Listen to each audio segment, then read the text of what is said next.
Welcome back to the channel. इसी के साथ मैं विनायक और आज मैं समझाने वाला हूँ pair of linear equation in two variables. मैं आज आपको इसका इंट्रोडक्शन पार्ट कराऊंगा, बाकी क्वेश्चंस मैं नेक्स्ट वीडियो में करा दूंगा, लेकिन इसमें मैं आपको इंट्रोडक्शन पार्ट कराऊंगा। सो उसके लिए पहले आपको ये समझना पड़ेगा कि पेयर ऑफ लीनियर इक्वेशन होता क्या है। सो पेयर मतलब दो लीनियर इक्वेशन के पेयर। लीनियर इक्वेशन मतलब कि जो कोफिशिएंट होंगे उनकी हाईएस्ट पावर क्या होगी, 1 होगी। सो ये समझ आ गया लीनियर इक्वेशन। और टू वेरिएबल्स मतलब वेरिएबल्स, जैसे कि यहाँ पे हमारा वेरिएबल मतलब कोफिशिएंट हो गया ए और बी, यहाँ हमारे टू वेरिएबल्स हैं। सो ये भी हमने समझ लिया ये क्या होता है। तो अब आप अगर अपनी कॉपी में लिखेंगे तो कुछ ना कुछ तो लिखना ही पड़ेगा, क्योंकि मैडम या फिर आपके जो सर होंगे वो चेक तो ज़रूर करेंगे कि बच्चे ने आखिर लिखा गया है। सो आप ये लिख सकते हैं यहाँ से लेकर यहाँ तक, मतलब मैं आपको पढ़ा के दिखाता हूँ।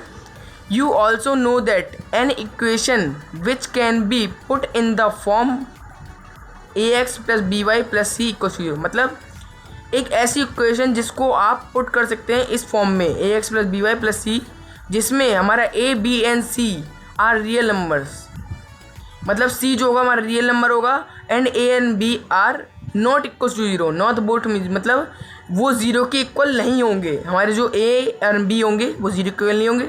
और बाकी बात रही x और y की, ये हमारी लीनियर इक्वेशन होंगी। हमारी क्या होंगी, लीनियर इक्वेशन। सो अब आप समझ तो चुके ही होंगे। अब मैं आपको कॉपी में समझाते चलूँगा। कॉपी में कैसे मैं आपको बता देता हूँ। अब उसने बात करी है पेयर ऑफ लीनियर इक्वेशंस। अब पेयर ऑफ लीनियर इक्वेशंस क्या होता है मैं आपको बताया चलता हूँ। So introduction.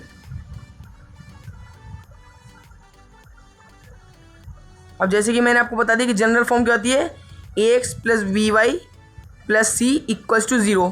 ये हमारी क्या होती है, जनरल फॉर्म। और ये तो हमारी बस एक ही लीनियर इक्वेशन है, एज इट इज सी बात है, ये अकेली है।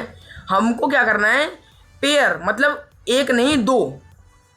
तो एक तो हो जाएगी ए हमारी a1x, मैं यहाँ पे पहली हमारी लिख देता हूँ, plus b1y plus c equals to 0।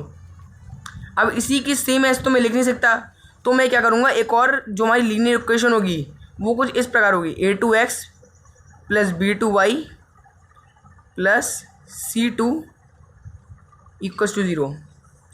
ये हमारी लीनियर इक्वेशन की हो गई पेयर। इसी प्रकार से हमको आगे जाके क्वेश्चन भी मिलेंगे जो हमारी 3.1 एक्सरसाइज में होंगे।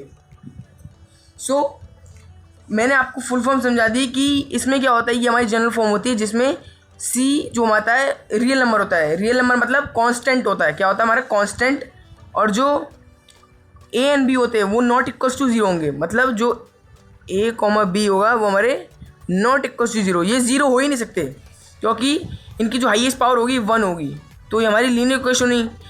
और जो ये हमारी दो लीनियर इक्वेशन पेयर में है, मतलब तो एक तो ये हो गई और एक ये हो गई। सो यही हमारे इसमें बताया गया है, इसके बारे में बताया गया है यहाँ पे बुक में। सो अब हमें इसे यूज़ कैसे करना है। सो इस चैप्टर में हमें सभी क्वेश्चन को सॉल्व करने के लिए दो मेथड बताए गए हैं।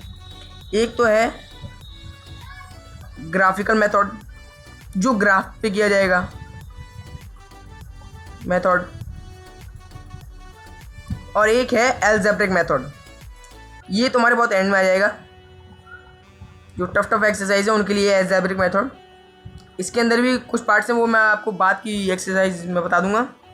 सो पहले मैं आपको बता देता हूँ ग्राफिकल मेथड क्या है। सो ग्राफिकल मेथड में भी ये हमारा है चल रहा है। सो ग्राफिकल मेथड में भी हमारे 3 हैं।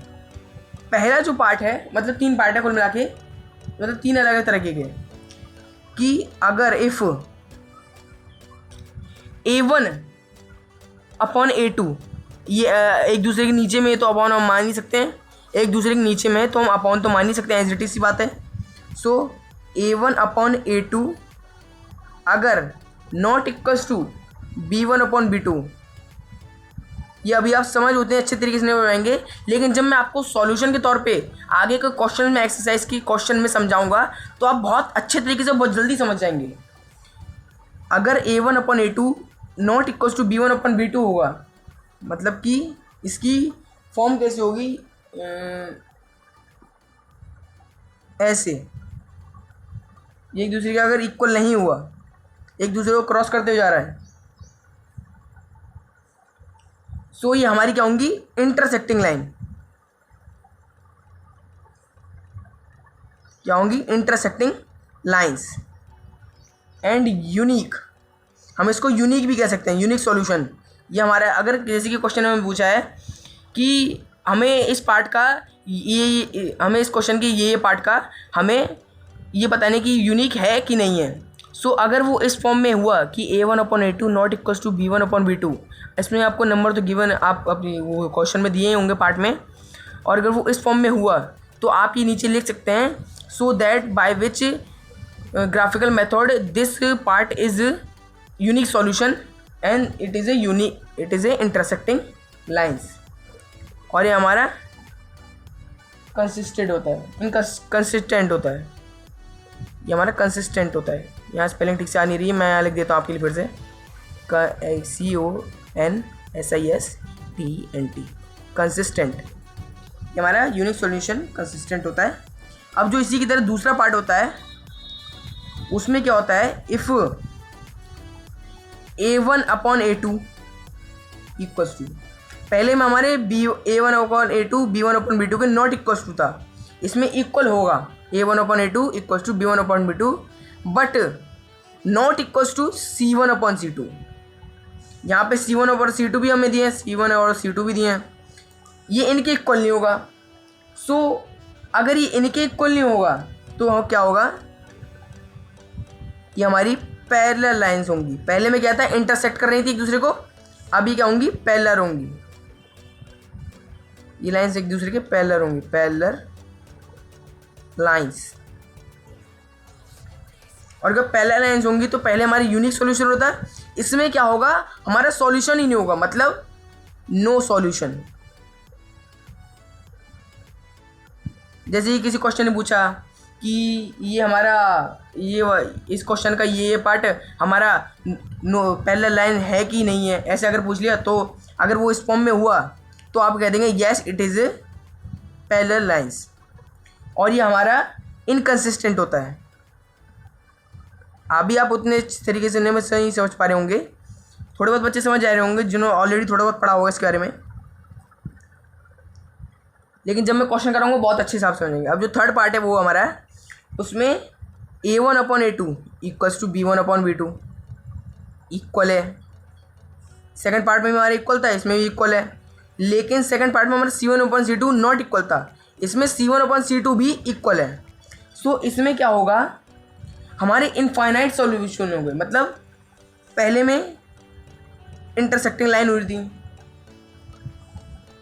दूसरे में पैरेलल लाइन हो रही थी, इसमें क्या होगा, एक ही लाइन के ऊपर दूसरी लाइन चल रही होगी। जैसे कि ये हमारा हो गया L1, आपने पढ़ा ही होगा L1 और L2 के बारे में, मतलब एक ही लाइन के ऊपर दूसरी लाइन ही चल रही होगी, तो इसके वजह से हमारे क्या होगा, इनफाइनाइट सॉल्यूशन होंगे, सॉल्यूशंस, मतलब हमारे बहुत सारे सॉल्यूशन होंगे, एक दो नहीं कई सारे सॉल्यूशन होंगे। इसमें क्या होगा, जायज़ हमारे 1 2 3 या 4 क्वेश्चन होंगे, इसमें तो हमारे सॉल्यूशन ही नहीं होंगे, इसमें इनफाइनाइट सॉल्यूशन होंगी।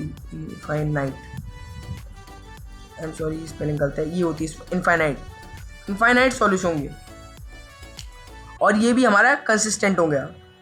बस जो हमारा जो सेकंड वाला होगा वही इनकंसिस्टेंट होगा, बाकी के जो दोनों होंगे ये हमारे कंसिस्टेंट होंगे, क्योंकि इसमें सॉल्यूशन हो सकते हैं लेकिन सेकंड वाले में कोई सॉल्यूशन नहीं हो सकते, इसके कारण ही इनकंसिस्टेंट था। अब नेक्स्ट वीडियो में कराऊंगा मैं आपको इस चैप्टर की 3.1 एक्सरसाइज, मैं आपको दिखा देता हूँ ज़रा। मैं इस एक्सरसाइज का पहला क्वेश्चन कराऊंगा नेक्स्ट वीडियो में। सो अगर वीडियो अच्छी लगी तो लाइक शेयर सब्सक्राइब प्लीज़ कर देगा। अब मिलेंगे नेक्स्ट वीडियो में।